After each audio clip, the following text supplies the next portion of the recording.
जय हिंद स्टूडेंट्स। आज का क्लास हमारे स्कूल के बच्चों पर आधारित है। हमारा स्कूल जो कि है त्रिमूर्ति पब्लिक स्कूल, वहाँ के बच्चों के लिए मैंने ये स्पेशल वीडियो बनाया है। जैसा कि आप जानते हैं कि कोरोना को लेकर के लॉकडाउन फिर से शुरू हो गया है, तो हमारा स्कूल भी इसी क्रम में कुछ दिनों के लिए छुट्टी पर है। तो बच्चों का क्लासेस मिस ना हो, इसलिए हमने यह वीडियो क्लास शुरू किया है। स्टूडेंट्स, आपको जो सिलेबस दिया गया है उसी सिलेबस में से आगे आपका टॉपिक करवाया जाएगा। तो आप वीडियो को ध्यान से देखिएगा और जो इसमें टॉपिक्स पर चर्चा किए जा रहे हैं उससे जो संबंधित एक्सरसाइज होंगे आप उन्हें बना लीजिएगा। तो आज का क्लास लेंगे हमारे संजय सर, हम उनका वेलकम करते हैं। आइए sir. Thank you sir. Good evening students, आप सभी को नए वर्ष की शुभकामनाएं। और जो क्लासेस होंगी इसके विषय में सर ने आपको बता ही दिया है, तो मैं ज़्यादा समय ना लेते हुए, ठीक है सर। तो स्टूडेंट्स, आज का हमारा टॉपिक है अलजेब्रा। तो आइए चलते हैं बोर्ड पर। तो अलजेब्रा किसे कहते हैं? तो अलजेब्रा का डिफिनेशन मैंने यहाँ लिखा हुआ है। अलजेब्रा क्या है? मैथमेटिक्स का एक प्रकार है जिसमें लेटर्स एंड सिंबल्स का प्रयोग किया जाता है। लेटर्स और सिंबल्स का प्रयोग होता है किसको दिखाने के लिए? नंबर्स को दिखाने के लिए। नंबर्स को दिखाने के लिए या फिर वैसे क्वांटिटीज को दिखाने के लिए जिसका कोई फिक्स वैल्यू ना हो।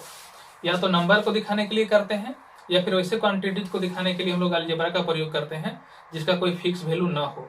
और वैसे क्वांटिटीज जिसका कोई फिक्स वैल्यू ना हो उसे हम लोग वेरिएबल कहते हैं। क्या कहते हैं? वेरिएबल। तो लेटर्स में क्या क्या होते हैं? X y, A B C D, कुछ भी हो सकता है, जेड एम, मैंने कुछ एग्जांपल के लिए लिख दिया है। और सिंबल्स में जैसे अल्फा, बीटा, गामा और थीटा और भी बहुत सारे सिंबल होते हैं। तो ये सारे सिंबल्स का प्रयोग किया जाता है किसको दिखाने के लिए? नंबर्स को दिखाने के लिए या फिर क्वांटिटीज, वैसे क्वांटिटीज जिसका कोई फिक्स वैल्यू नहीं होता है उसे दिखाने के लिए अलजेब्रा का प्रयोग किया जाता है। तो अलजेब्रा क्या है? एक प्रकार का गणित है जिसमें हम लोग सिंबल्स यूज करते हैं और लेटर्स यूज करते हैं नंबर्स को दिखाने के लिए या फिर वैसे क्वांटिटीज को दिखाने के लिए जिसका कोई फिक्स वैल्यू नहीं होता है। तो ऐसे क्वांटिटी जिसका कोई फिक्स वैल्यू नहीं होता है, इससे कहने का क्या मतलब है? जैसे अगर मैं आपसे कहूं कि मेरी उम्र आपके उम्र की 4 गुनी है, मेरी उम्र आपकी उम्र की 4 गुनी है, मेरा जो एज है आपका एज का 4 गुना है, तो आप इसे कैसे दर्शाएंगे? आप बोलेंगे कि आपका एज 4x है। कैसे? क्योंकि x मेरा एज है। अगर x आपका एज हुआ तो मेरा एज कितना हो जाएगा? 4x। तो कोई फिक्स वैल्यू नहीं है। आपका एज कितना साल हो सकता है? हो सकता है आप 10 साल के हो सकता है 12 साल के हो। तो अगर आप 10 साल के हुए तो मेरी उम्र हो गई 40 साल। 10 चौके 40 और 12 चौके, अगर आपकी उम्र हुई 12 साल तो हम हो गए 48 साल के। तो 12 चौके 48। तो हम लोग क्वांटिटी जिसका कोई फिक्स वैल्यू नहीं है उसको दिखाने के लिए हम लोग अलजेब्रा का प्रयोग करते हैं। इसको हम लोग 4x दिखा सकते हैं या फिर नंबर्स को भी दिखा सकते हैं, कुछ नंबर्स को। एग्जाम्पल के लिए कि आपके कक्षा में मान लीजिए 180 बच्चे हैं। कितने बच्चे हैं? 180 बच्चे हैं। मान लेते हैं कि आपके क्लास में 180 बच्चे हैं, तो आप इसे कैसे दिखाएंगे? x plus y equal to 180। X plus y क्यों? हम बता रहे हैं कि x मतलब हो गए लड़कों की संख्या, y मतलब हो गई लड़कियों की संख्या। तो लड़के और लड़कियां मिला करके 180 हुई। अब ये संख्या फिक्स वैल्यू नहीं है, कुछ भी हो सकते हैं। हो सकता है कि 100 लड़के हो, 80 लड़कियां हो। ये भी हो सकता है कि 80 लड़के हो, 100 लड़कियां हो, दोनों मिला करके 180 होता है। तो वैसे क्वांटिटी जिसका कोई फिक्स वैल्यू नहीं होता है उसको दिखाने के हम लोग अलजेब्रा का प्रयोग करते हैं। और एक और एग्जाम्पल है, जैसे मान लीजिए कि आपका दोस्त आपसे कहता है कि आपके पास जितना रुपया है उसका 4 भाग का 1 भाग मेरे पास है और वो 25 रुपया है। तो आप बता सकते हैं कि आपके पास कितने रुपये हैं। आपका दोस्त भी आपको बता सकता है। अगर उसके पास 25 रुपया है तो समझ जाएगा कि अगर इनके पास आपका रुपये को मान लेगा कि y है तो y बटा 4 करेगा इक्वल टू 25 आएगा, y बाई 4 इक्वल टू 25। अब इसको आप वहां पे मल्टीप्लाई कर दीजिएगा तो 100 हो जाएगा। समझ जाएगा कि 100 रुपीज है। तो इस प्रकार बहुत सारे क्वांटिटीज हैं जिसका कोई फिक्स वैल्यू नहीं होता है, उसको दिखाने के लिए हम लोग अलजेब्रा का प्रयोग करते हैं। और हम लोग नंबर्स को दिखाने के लिए भी अलजेब्रा का प्रयोग करते हैं। तो अलजेब्रा क्या है? फिर से रिपीट कर रहा हूं मैं। अलजेब्रा क्या है कि गणित का वह प्रकार है जिसमें हम लोग लेटर्स का और सिंबल्स का प्रयोग करते हैं कुछ क्वांटिटीज को दिखाने के लिए, कुछ नंबर्स को दिखाने के लिए, इसे हम लोग अलजेब्रा करते हैं। अब आइए देखते हैं कुछ और एग्जांपल। मान लीजिए आप माचिस की तिलियों से कुछ डिजाइन बनाते हैं। तो मान लीजिए ये हो गई एक माचिस की तिल्ली, ये हो गई दूसरी माचिस की तिल्ली और ये हो गई तीसरी माचिस की तिल्ली। और ये हो गई चौथी माचिस की तिल्ली। तो हमने एक डिजाइन बनाया, हम दूसरा डिजाइन बनाते हैं माचिस की तिल्लियों से। ये पहली तिल्ली, दूसरी तिल्ली, चौथी तिल्ली, तीसरी तिल्ली, ये चौथी तिल्ली, और इसे मिला करके एक तिल्ली और यहाँ पे लगा दिया, एक तिल्ली और यहाँ पे लगा दिया, और एक इधर से एक तिल्ली और लगा दिया। तो 2 बॉक्स हो गए। इसी प्रकार से एक तिल्ली और बनाया, दूसरा तिल्ली ये रहा। इस प्रकार से हम अलग अलग डिजाइन बनाते हैं माचिस की तिल्लियों से ही। इस प्रकार से हम इसको डिजाइन को बना लेते हैं। अब बोलेगा इसमें कौन सा बीज गणित है, तो इसमें तिल्लियों की संख्या कितनी लगी है? 4। इसमें तिल्लियों की संख्या कितना लगी है? 1 2 3 4 5 6 और एक 7। इसमें कितने लगी हैं? 1 2 3 4 5 6 7 8 9 10। इसमें लगी हैं 10 तिल्लियां।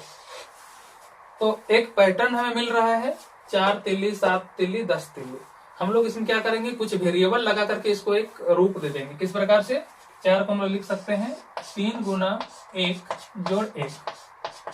हम इसे लिख सकते हैं 3 गुना 2, 3 इंटू 2 प्लस 1, 7 हो जाएगा। इसे लिख सकते हैं 3 इंटू 3 प्लस 1।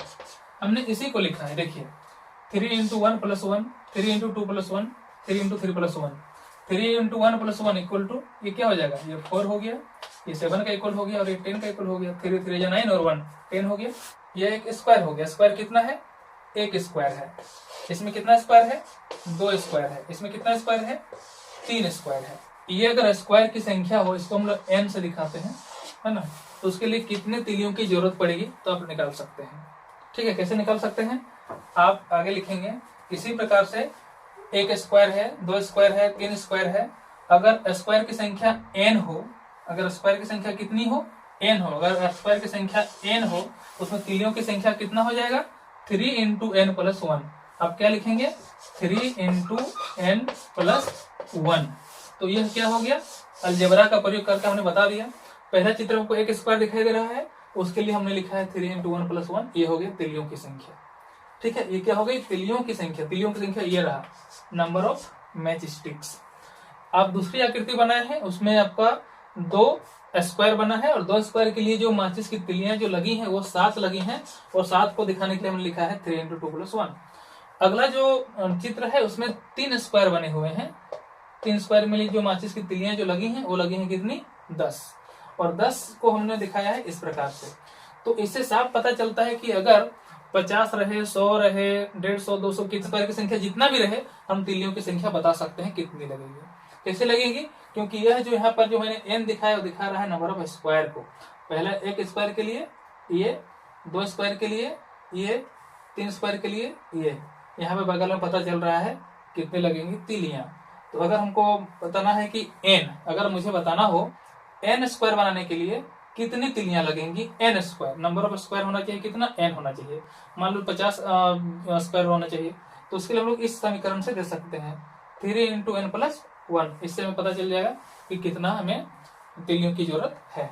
तो ये एक अलजेब्रिक एक्सप्रेशन हो गया। ये क्या हो गया? Algebraic expression. तो अगला पॉइंट वही है, अलजेब्रिक एक्सप्रेशन। अलजेब्रिक एक्सप्रेशन किसको बोलते हैं? हम लोग अलजेब्रा को जब दिखाते हैं, एक्सप्रेस करते हैं, हम लोग जब किसी क्वांटिटी को अलजेब्रिक फॉर्म में इसको हम लोग एक्सप्रेस करते हैं, तो उसे हम लोग अलजेब्रिक एक्सप्रेशन बोलते हैं। क्वांटिटी जिसे हम लोग अलजेब्रा का प्रयोग करके एक्सप्रेस करते हैं उसे हम लोग अलजेब्रिक एक्सप्रेशन बोलते हैं। और अलजेब्रिक एक्सप्रेशन कुछ भी हो सकते हैं, चाहे कोई नंबर हो, कोई सिंबल हो, कुछ भी हो सकते हैं। और अलजेब्रिक एक्सप्रेशन कुछ भी हो सकते हैं, जैसे 6, ये भी एक अलजेब्रिक एक्सप्रेशन है। ये नंबर दिखा रहा है 6, अलजेब्रिक एक्सप्रेशन हो गया। 3x हो गया, x square plus y square हो गया,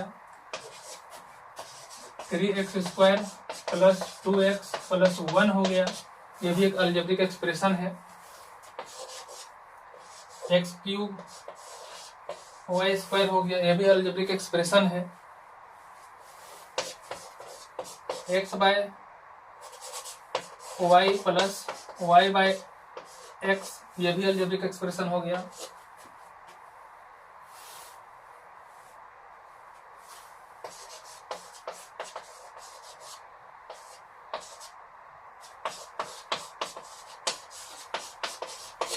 ये सभी अलजेब्रिक एक्सप्रेशन हो गया। हमने यहाँ कुछ एक्सप्रेस किया है, कुछ बताया है, तो इन सभी को क्या बोलेंगे? अलजेब्रिक एक्सप्रेशन बोलेंगे। ये भी एक अलजेब्रिक एक्सप्रेशन है, ये भी अलजेब्रिक एक्सप्रेशन है, ये भी अलजेब्रिक एक्सप्रेशन है, यह भी पूरा अलजेब्रिक एक्सप्रेशन हो गया। यह भी एक है, यह भी एक है और यह भी एक है। स्टूडेंट्स, इन सभी में आप क्या अंतर देख रहे हैं? आप देख रहे हैं कि इसमें सिर्फ एक नंबर है, यह भी अलजेब्रिक एक्सप्रेशन हो गया। इसमें दो नंबर हैं लेकिन यहाँ पर कुछ सिंबल नहीं है, और यहाँ पर कुछ सिंबल नहीं है, इसका मतलब हो गया 3 × x, ये 3 से मल्टीप्लाई है। आप यहाँ पर देख रहे हैं कि एक सिंबल है प्लस, ये दो अलग अलग हैं, ठीक है। मल्टीप्लाई में क्या होता है कि इसको पूरा को एक ही माना जाता है, जैसे ये एक ही है, ठीक है। 3x मैंने बोल दिया, इसको पूरा एक ही है, उसको टर्म बोला जाता है। क्या बोला जाता है? पद या फिर टर्म, इसको टर्म बोलते हैं। तो यह एक टर्म का है, यह भी एक टर्म का है, लेकिन यह दो टर्म का है। क्यों? क्योंकि प्लस या अगर माइनस रहे, प्लस रहे या फिर माइनस रहे, तो इससे हम लोग अलग अलग टर्म को अलग करते हैं। प्लस के बाद वाले, प्लस के दोनों साइड वाले को हम लोग दो अलग अलग टर्म मानते हैं। जैसे यहाँ पर बीच में प्लस है, तो यह एक टर्म है, यह एक टर्म है, इसमें दो टर्म है। कितने टर्म है इसमें? दो टर्म है। इसमें कितने टर्म है?